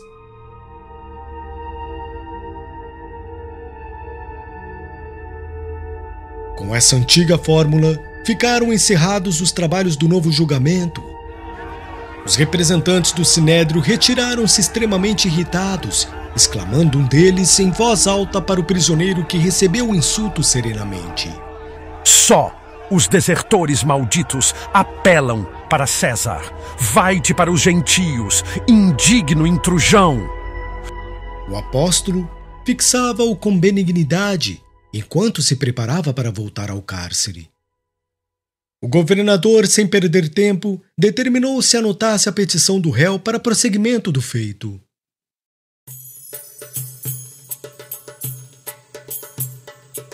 No dia seguinte, demorou-se a estudar o caso e sentiu-se presa de grande indecisão. Não podia enviar o acusado à capital do império sem justificar os motivos da prisão por tanto tempo nos cárceres de Cesareia. Como proceder? Todavia, decorridos alguns dias, Herodes Agripa e Berenice vinham saudar o novo governador em visita cerimoniosa e imprevista. O preposto imperial não pôde dissimular as preocupações que o absorviam e, depois das solenidades protocolares devidas a hóspedes tão ilustres, contou a Agripa a história de Paulo de Tarso, cuja personalidade empolgava os mais indiferentes. O rei palestinense, que conhecia a fama do ex-rabino, manifestou o desejo de observá-lo de perto, ao que Festo anuiu satisfeitíssimo, não somente pela possibilidade de proporcionar um prazer ao hóspede generoso, senão também por esperar das impressões do rei algo de útil para ilustrar o processo do apóstolo que lhe incumbia enviar para Roma. Pórcio deu a esse ato um caráter festivo. Convidou as personalidades mais eminentes de Cesareia, reunindo luzida assembleia em torno do rei no melhor e mais vasto auditório da corte provincial. Primeiramente houve bailados e música. Em seguida, o convertido de Damasco, devidamente escoltado, foi apresentado pelo próprio governador, em termos discretos, mas cordiais e sinceros. Herodes Agripa impressionou-se logo vivamente com a figura alquebrada e franzina do apóstolo, cujos olhos serenos traduziam a energia inquebrantável da raça. Curioso por conhecê-lo melhor, mandou que se defendesse de viva voz. Paulo compreendeu a profunda significação daquele minuto e passou a historiar os transes da sua existência com grande erudição e sinceridade. O rei ouvia assombrado. O ex-rabino evocou a infância, deteve-se nas reminiscências da mocidade, explicou sua aversão aos seguidores do Cristo Jesus e, exuberante de inspiração, traçou o quadro do seu encontro com o mestre redivivo, as portas de Damasco, a viva luz do sol. Em seguida, passou a enumerar os feitos da obra de gentilidade, as perseguições sofridas em toda parte por amor ao Evangelho, concluindo com veemência que, sem embargo, suas pregações não contrariavam, antes corroboravam as profecias da lei antiga, desde Moisés. Dando curso à imaginação ardente e fácil, o orador tinha os olhos jubilosos e brilhantes. A Assembleia Aristocrática estava eminentemente impressionada com os fatos narrados, denotando entusiasmo e alegria. Herodes Agripa, muito pálido, tinha a impressão de haver encontrado uma das mais profundas vozes da revelação divina. Pórcio Festo não ocultava a surpresa que lhe assaltava subitamente o espírito. Não presumia no prisioneiro tamanho cabedal de fé e persuasão. Ouvindo o apóstolo descrever as cenas mais belas do seu apostolado com os olhos repletos de alegria e de luz, transmitindo ao auditório atento e comovido ideias imprevistas e singulares, o governador considerou que se trataria de um louco sublime e disse-lhe em alta voz, na intercorrência de uma pausa mais prolongada: Paulo, és um desvairado. As muitas letras fazem-te delirar. O ex-rabino, longe de se atemorizar, respondeu nobremente: Enganai-vos, não sou um louco. Diante da vossa autoridade de romano ilustre, eu não me atreveria a falar desta maneira, pois reconheço que não estáis devidamente preparado para ouvir-me. Os patrícios de Augusto são também de Jesus Cristo, mas ainda não conhecem plenamente o Salvador. A cada qual devemos falar de acordo com a sua capacidade espiritual. Aqui, porém, senhor governador, se falo com ousadia, é porque me dirijo a um rei que não ignora o sentido de minhas palavras. Herodes Agripa terá ouvido Moisés desde a infância. É romano pela cultura, mas alimentou-se da revelação de Deus aos seus antepassados. Nenhuma das minhas afirmações lhe pode ser desconhecida.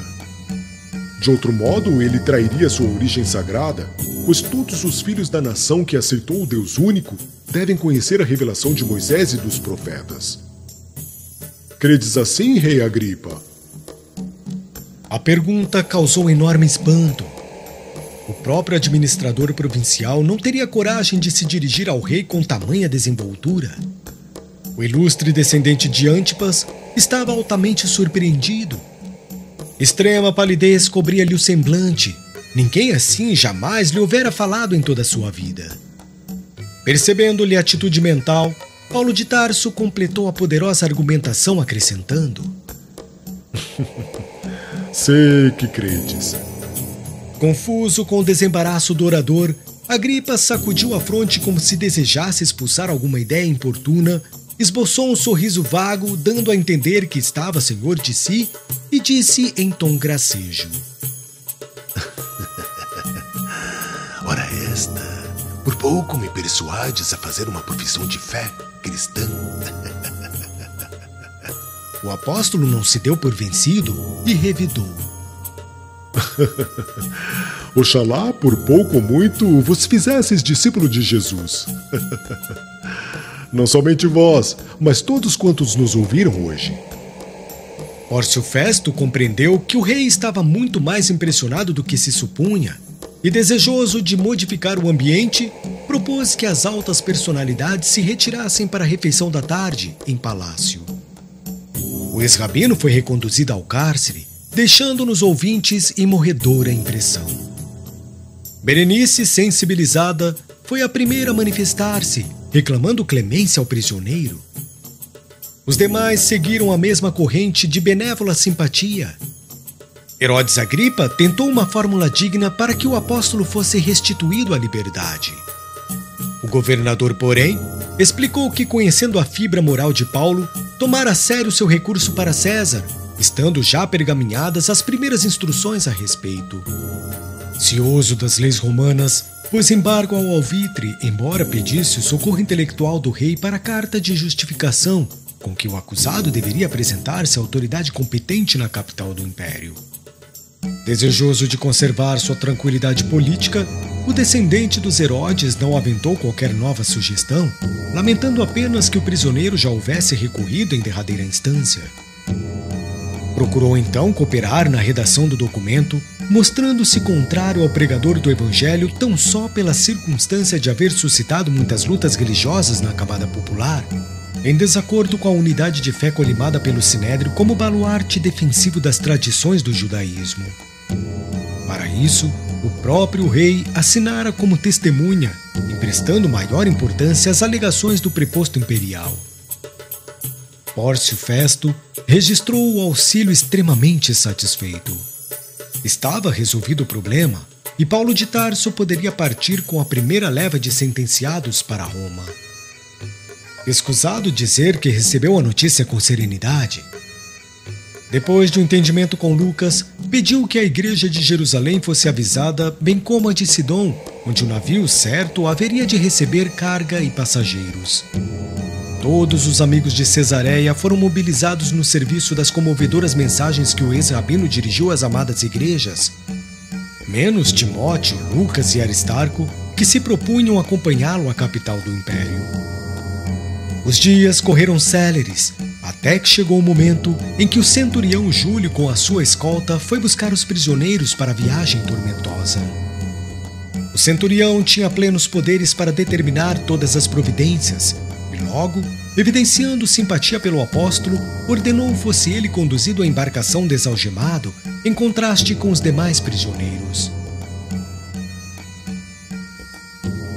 O tecelão de Tarso, apoiado aos braços de Lucas, reviu placidamente a tela clara e barulhenta das ruas, afagando a esperança de uma vida mais alta em que os homens pudessem gozar fraternidade em nome do Senhor Jesus.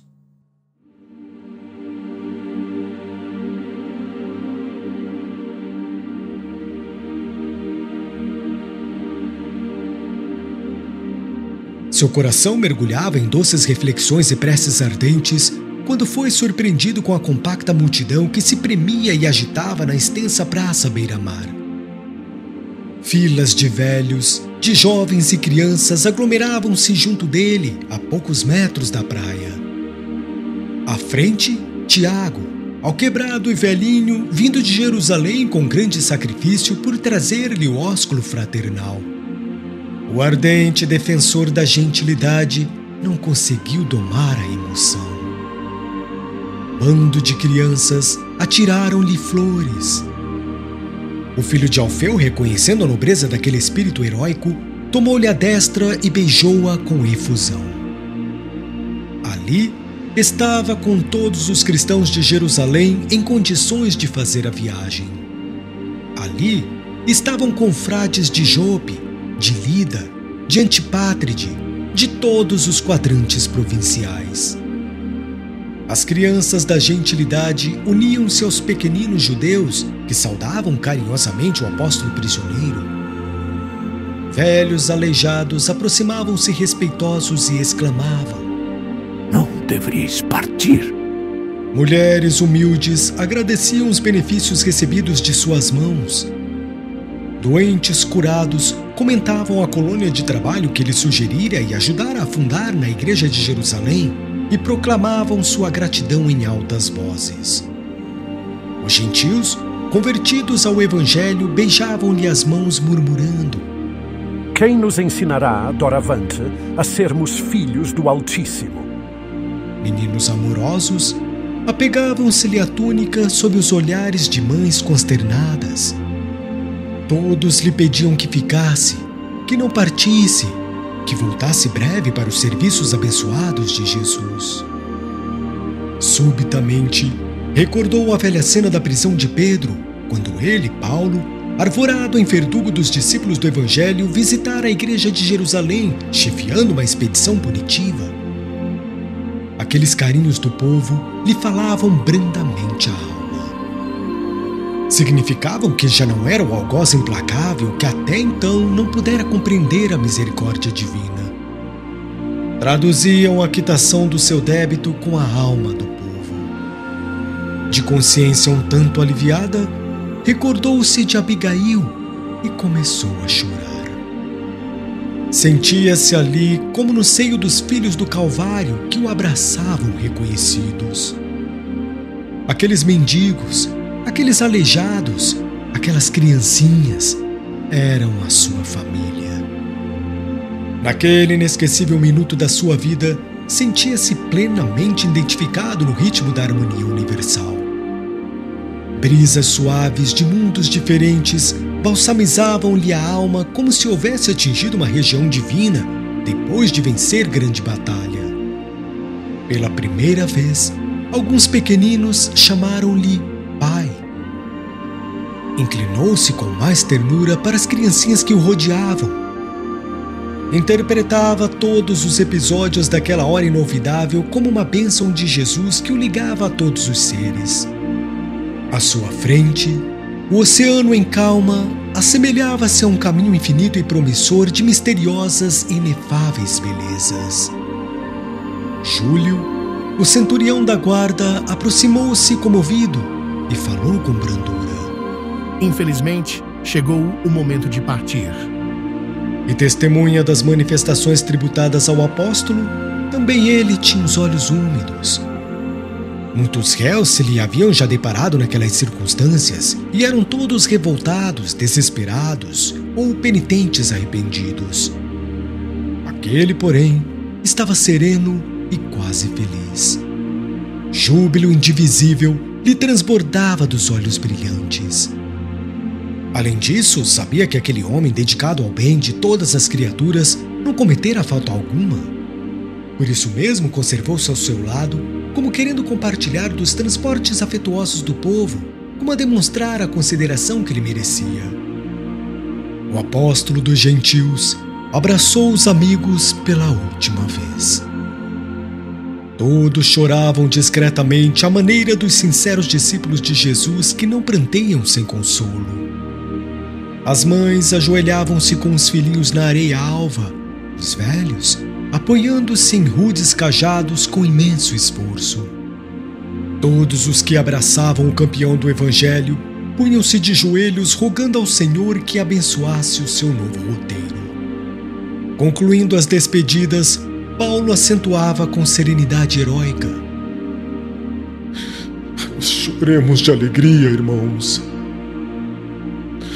Não há maior glória neste mundo que a de estar o homem a caminho de Cristo Jesus. O Mestre foi ao encontro do Pai pelos martírios da cruz. Abençoemos nossa cruz de cada dia. É preciso trazermos as marcas do Senhor Jesus. Não acredito possa voltar aqui com este alquebrado corpo de minhas lutas materiais. Espero que o Senhor me conceda o derradeiro testemunho em Roma. Entretanto, estarei convosco pelo coração. Voltarei às vossas igrejas em espírito. Cooperarei no vosso esforço nos dias mais amargos. A morte não nos separará, tal como não separou o Senhor da comunidade dos discípulos. Nunca estaremos distantes uns dos outros, e por isso mesmo prometeu Jesus que estaria ao nosso lado até o fim dos séculos. Júlio ouviu a exortação comovidamente.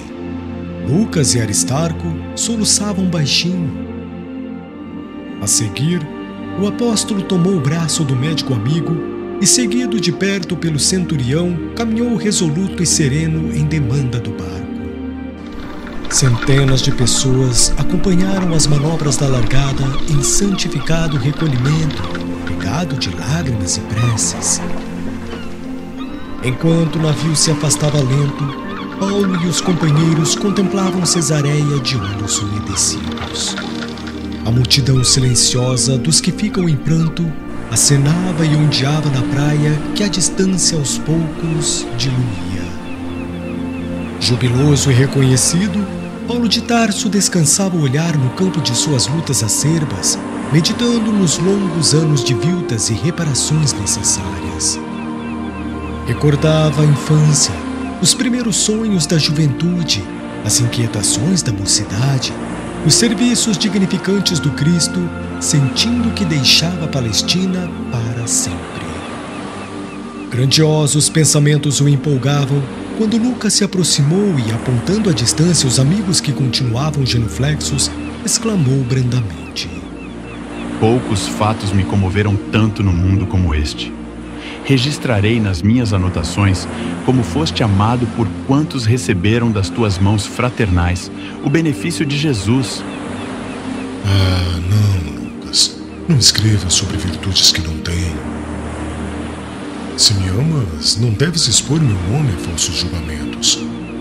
Deves falar, isso sim, das perseguições por mim movidas aos seguidores do Santo Evangelho, do favor que o Mestre me dispensou às portas de Damasco, para que os homens mais empedernidos não desesperem da salvação e aguardem a sua misericórdia no momento justo. Citarás os combates que temos travado desde o primeiro instante em face das imposições do farisaísmo e das hipocrisias do nosso tempo. Comentarás os obstáculos vencidos, as humilhações dolorosas, as dificuldades sem conta, para que os futuros discípulos não esperem a redenção espiritual com um repouso falso no mundo, confiantes no favor incompreensível dos deuses, e sim com os trabalhos ásperos, com o sacrifício abençoado pelo aperfeiçoamento de si mesmos.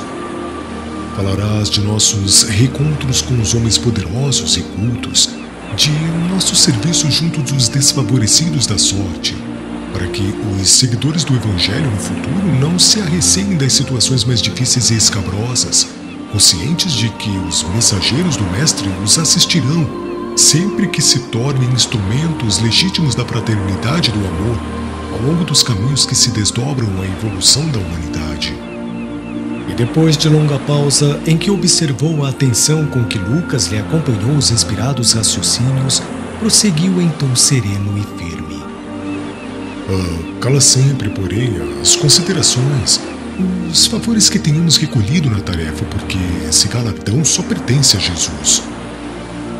Foi Ele quem removeu nossas misérias angustiosas, enchendo o nosso vácuo. Foi sua mão que nos tomou caridosamente e nos reconduziu ao caminho santo. Não me contastes tuas lutas amargurosas no passado distante? Não te contei como fui perverso e ignorante em outros tempos? Assim como iluminou minhas veredas sombrias, as portas de Damasco, levou-te ele à igreja de Antioquia para que lhe ouvisse as verdades eternais. Por mais que tenhamos estudado, sentimos um abismo entre nós e a sabedoria eterna. Por mais que tenhamos estudado, não nos encontramos dignos daquele que nos assiste e guia desde o primeiro instante da nossa vida. Não possuímos de nós mesmos. O Senhor enche o vácuo de nossa alma e opera o bem que não possuímos. Esses velhinhos trêmulos que nos abraçaram em lágrimas, as crianças que nos beijaram com ternura, fizeram-no ao Cristo. Tiago e os companheiros não vieram de Jerusalém tão só para manifestar-nos sua fraternidade afetuosa. Vieram trazer testemunho de amor ao Mestre que nos reuniu na mesma vibração de solidariedade sacrossanta. Embora não saibam traduzir o mecanismo oculto das emoções grandiosas e sublimes. No meio de tudo isso, Lucas, fomos apenas míseros servos que se aproveitaram dos bens do Senhor para pagar as próprias dívidas. Ele nos deu a misericórdia para que a justiça se cumprisse. Esses júbilos e essas emoções divinas lhe pertencem. Não tenhamos, portanto, a mínima preocupação de relatar episódios que deixariam uma porta aberta para a vaidade incompreensível. Que nos baste a profunda convicção de havermos liquidado nossos débitos clamorosos. Lucas ouviu admirado essas considerações oportunas e justas, sem saber definir a surpresa que lhe causavam. Tens razão. Somos fracos demais para nos atribuirmos qualquer valor. Sim. Além disso, a batalha do Cristo está começada. Toda vitória pertencerá ao seu amor, e não ao nosso esforço de servos endividados. Escreve, portanto, tuas anotações do modo mais simples, e nada comentes que não seja para a glorificação do Mestre no seu evangelho imortal. Enquanto Lucas procurava Aristarco para transmitir-lhe aquelas sugestões sábias e afetuosas, o ex-rabino continuava fitando o casario de Cesareia que se apagava agora no horizonte. A embarcação navegava suavemente, afastando-se da costa. Por longas horas, deixou-se ficar ali, meditando o passado que lhe surgia aos olhos espirituais com o imenso crepúsculo. Mergulhado nas reminiscências entrecortadas de preces a Jesus, ali permaneceu em significativo silêncio até que começaram a brilhar no firmamento muito azul os primeiros astros da noite.